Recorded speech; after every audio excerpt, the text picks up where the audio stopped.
So this would be the lecture 16 of this series IR. The lecture is about Russian Revolution. So हम ये एक story की तरह cover करेंगे.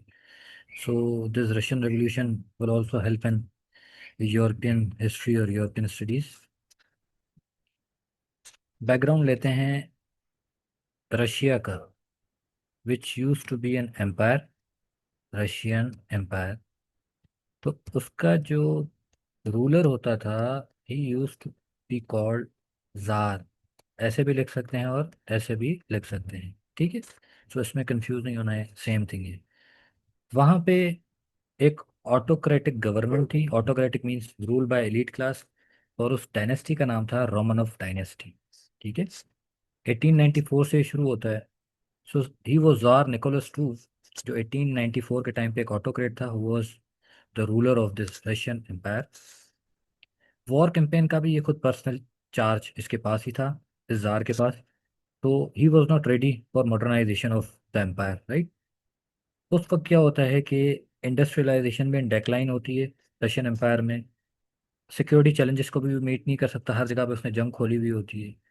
Industrialisation के लिए भी वो लेट होता है, और वॉर की नीड्स को भी वो पूरा नहीं कर सकता. जो जंगे वगैरह ये लड़ता है तो ऑब्वियस 2 मिलियन सोल्जर्स सिर्फ इस 1914 से 1916 के अरसे के दौरान मारे जाते हैं, सोल्जर्स उसकी.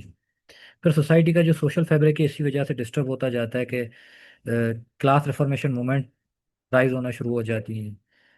आवाम जो है वो डिवाइड हो जाती है between the capitalism and the socialism. बीच में मॉडरेट फोर्सेस राइज होना शुरू हो जाती हैं, बागी लोग आ जाते हैं रेवोल्यूशनरी. तो फिर ये होता ही है कि 1898 में एक पार्टी बनती है जिसे कहते हैं Russian social democratic labour party, ठीक है. 4 साल के बाद ये पार्टी दो पार्टीज में डिवाइड हो जाती है. एक होते हैं मेंशेविक्स, दूसरे होते हैं बोल्शेविक्स.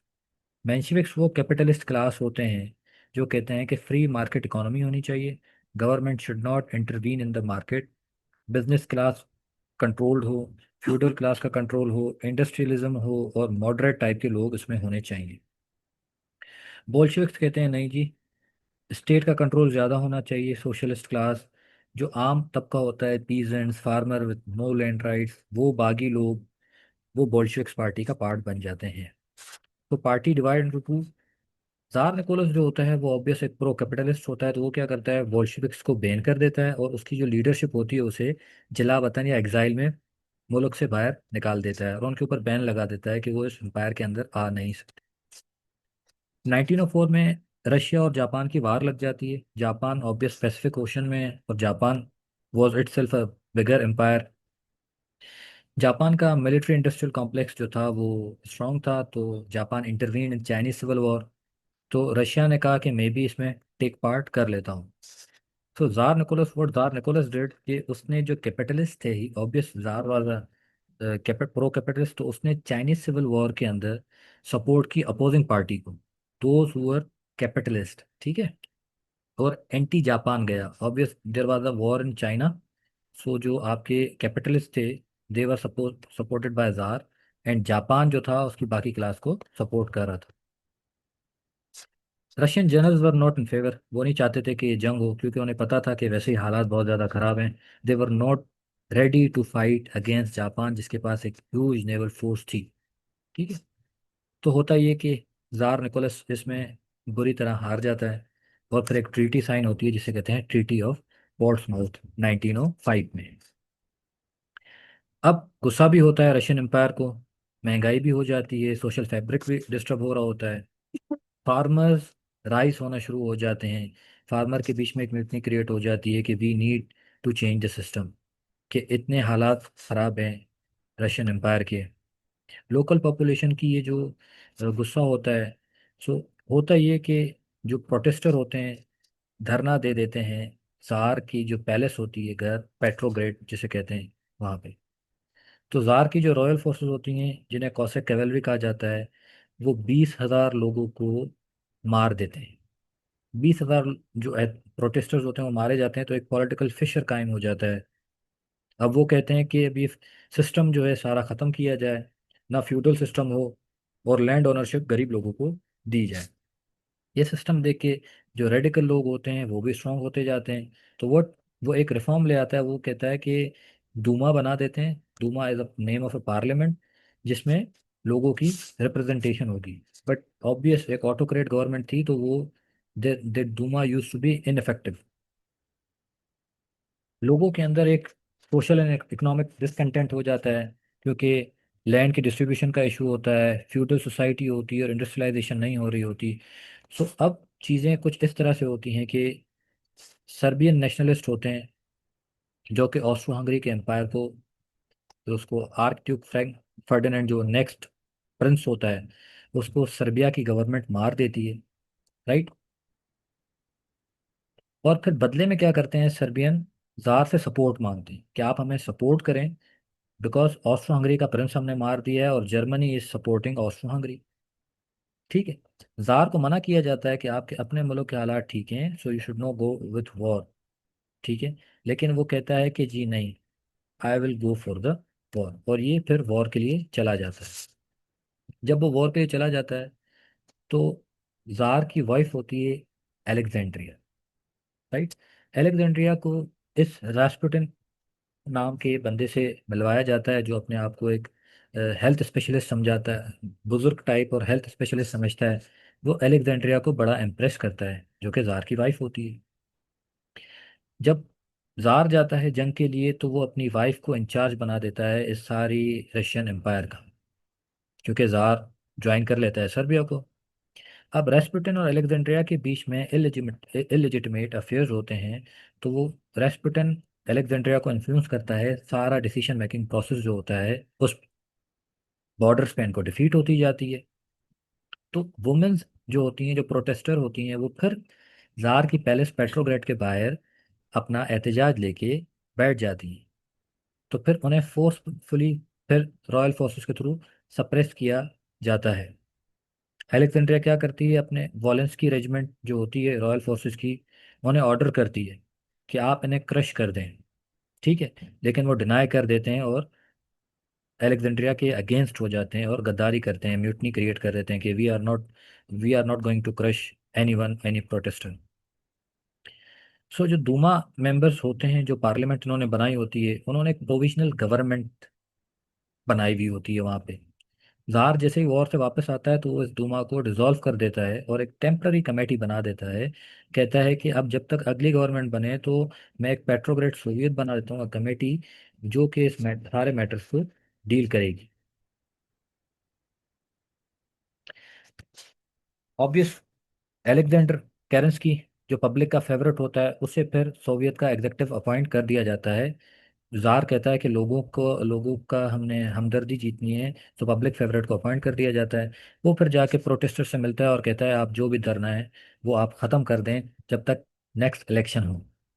पब्लिक कहती है नहीं, हमें ये जार चेंज चाहिए, हमें निकोलस नहीं चाहिए, कोई और चाहिए। और निकोलस का बेटा जो होता है वो बड़ा यंग सा होता है, तो वो अपने भाई को ऑफर कर देता है माइकल को। माइकल भी डिनाई कर देता है कि I am not going to take this.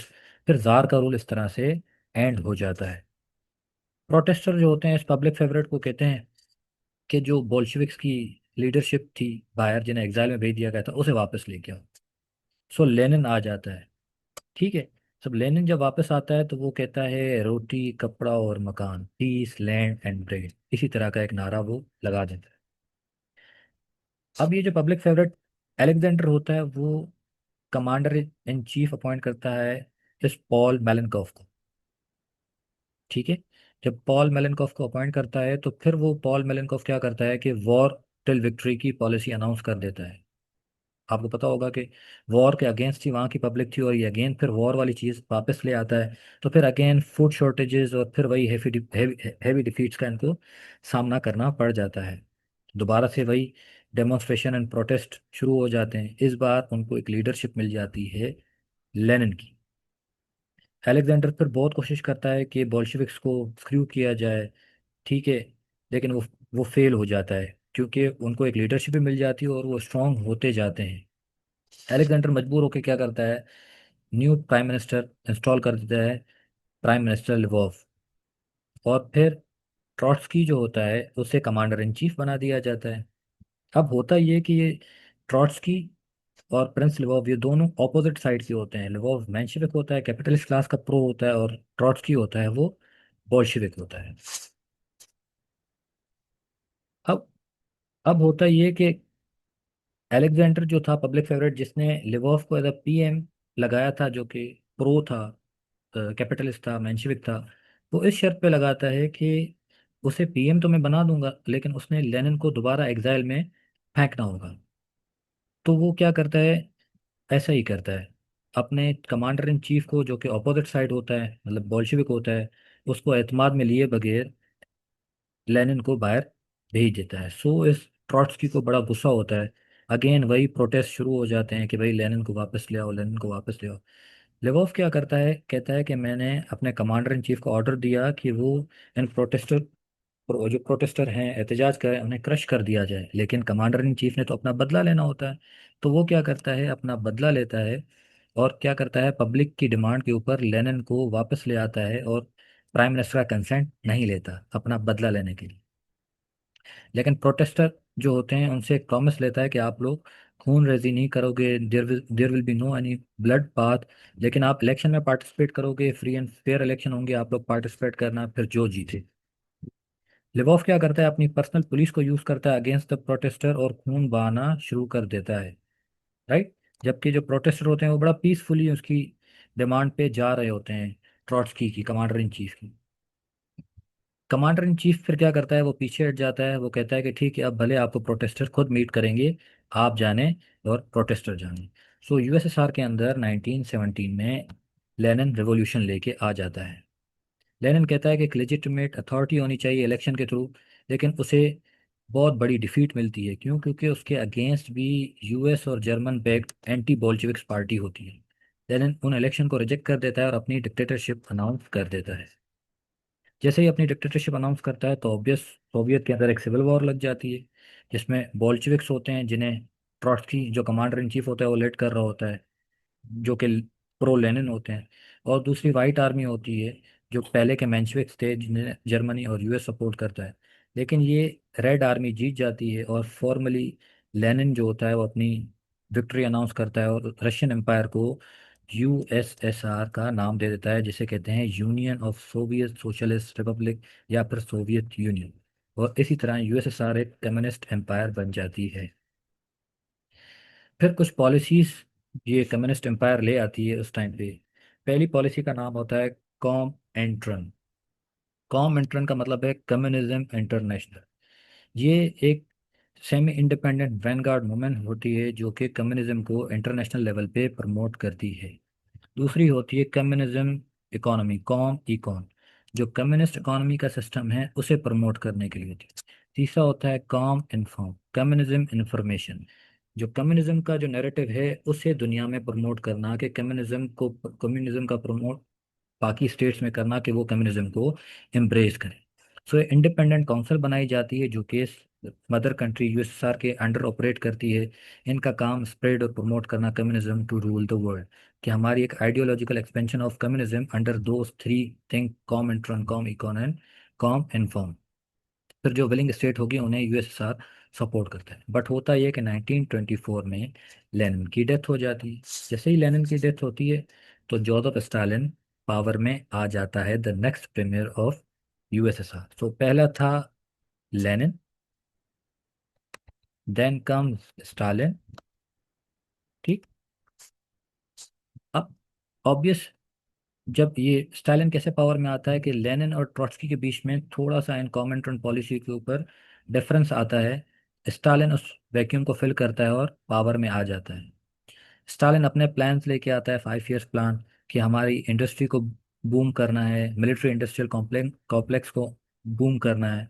वो इंफ्रास्ट्रक्चर एंड रिफॉर्म लेके आता है, कलेक्टिवाइजेशन सबको इकट्ठे करता है, लैंड्स को नेशनलाइज करता है, राइट्स देता है, वेल्थ इक्वल डिस्ट्रीब्यूशन की बात करता है। Obvious that is a communism. वो कहती है कि स्टेट की इंटरफेरेंस होनी चाहिए, और इंडस्ट्री और एग्रीकल्चर को कंबाइन कर देता है। मिलिट्री एक्सपेंशन एक्सपेंशन इस वजह से करता है, वो कहता है ग्रेटर सोवियत ब्लॉक होना चाहिए। राइट। वो अपनी com and run, com inform and com icon से इस चीज़ को प्रमोट करता है, एक्सपेंड करता है। फिर आ जाते हैं स्टालिन। स्टालिन के बाद इनका आता है क्रुश्चेव, एंड इसके बाद आता है गोर्बचेव।